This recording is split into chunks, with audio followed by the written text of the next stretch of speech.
Most Americans believe they're doing the right thing for retirement. They work hard, they save something, they contribute to a 401k, and they assume that time will take care of the rest. But there is one decision, usually made quietly in your 30s or 40s, that ends up costing the average American around $140,000 by the time they retire. What makes this especially dangerous is that most people never realize they made the mistake at all. They don't feel reckless. They don't feel irresponsible.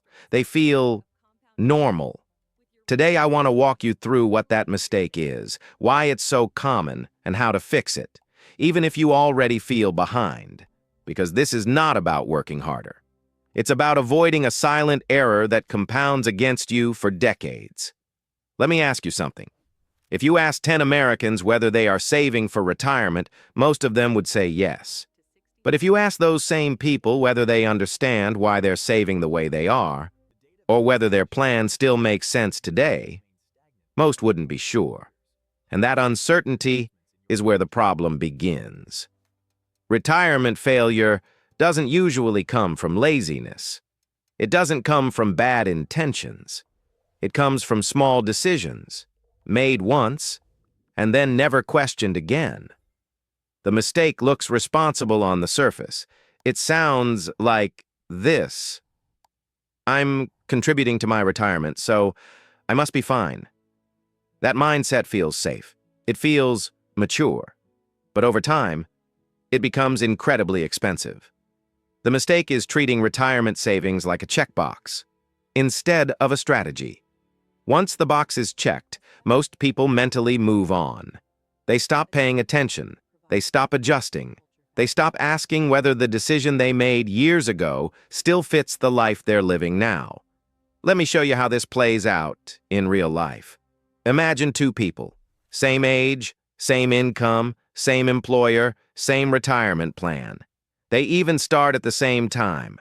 Person A contributes just enough to their 401k to get the full company match.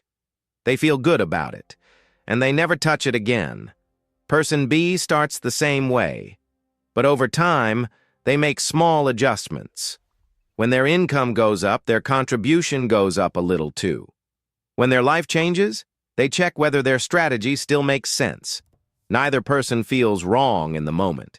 Both are technically doing the right thing. But by the time retirement arrives, the difference between them is often 6 figures. Not because one person was smarter, not because one person sacrificed more, but because one person treated retirement as something that evolves, instead of something that gets set once and forgotten. Now let's talk numbers. Simple numbers. Imagine you're 35 years old earning $70,000 a year. You contribute 6% of your income to your 401k because that's what your employer matches.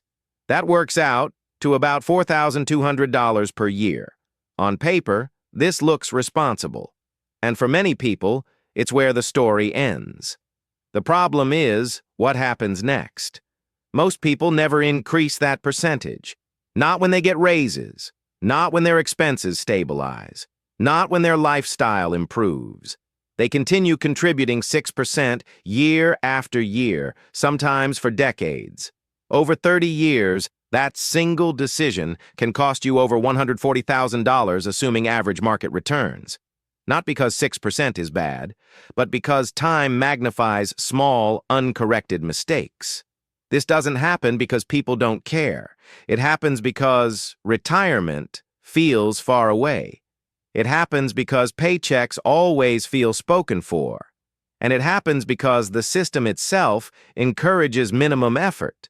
Employers frame it as, contribute this amount and you're doing great. But great in your 30s often turns into anxiety in your 60s. And here's the part most people don't realize. This mistake usually isn't discovered until someone reaches their 50s. That's when the math becomes impossible to ignore. That's when people finally ask, is this enough? And by then, time is no longer as forgiving. So what does $140,000 actually represent?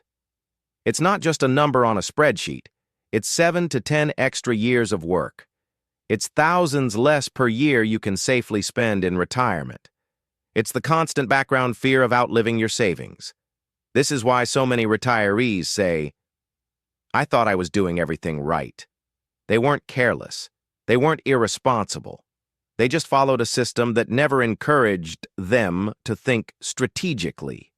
The good news is this mistake is avoidable, and fixing it doesn't require extreme sacrifice. It doesn't require doubling your savings overnight. It requires awareness and intentional adjustments. Here's the simplest rule most people ignore. Every time your income increases, your retirement contribution should increase too. Not all of it. Even 1% more per raise can change the outcome dramatically over time. Another powerful habit is this. Every 2 or 3 years, pause and reevaluate. Ask whether the plan you created years ago still fits the life you're living today. Because retirement planning is not a one-time decision. It's a moving target. A lot of people tell themselves, "I'll increase it later when things are easier." But later is expensive. Every year you delay doesn't just lose that year's contribution. It loses decades of growth that can never be recovered. The earlier you correct course, the smaller the correction needs to be. Now, if you're watching this and thinking, "I'm already behind, this just makes me feel worse," pause for a moment. Being behind is not the real danger. The real danger is knowing better and not changing anything. People in their 40s and 50s still have powerful tools available. Higher contribution limits, catch-up contributions, smarter allocation choices. Time still matters, but intention matters more. Retirement success isn't about perfection. It's about avoiding a handful of very expensive mistakes. This is one of the biggest, and most Americans make it not because they're irresponsible, but because no one ever explained it clearly. In future videos, I'll break down how much money you actually need to retire. We'll talk about the biggest Social Security timing mistakes, and we'll look at why some people retire comfortably while others don't, even with similar incomes. No hype, no jargon, just clear explanations. If this video made you stop and rethink even one decision, then it already did its job. Because when it comes to retirement, small changes today decide comfort decades later.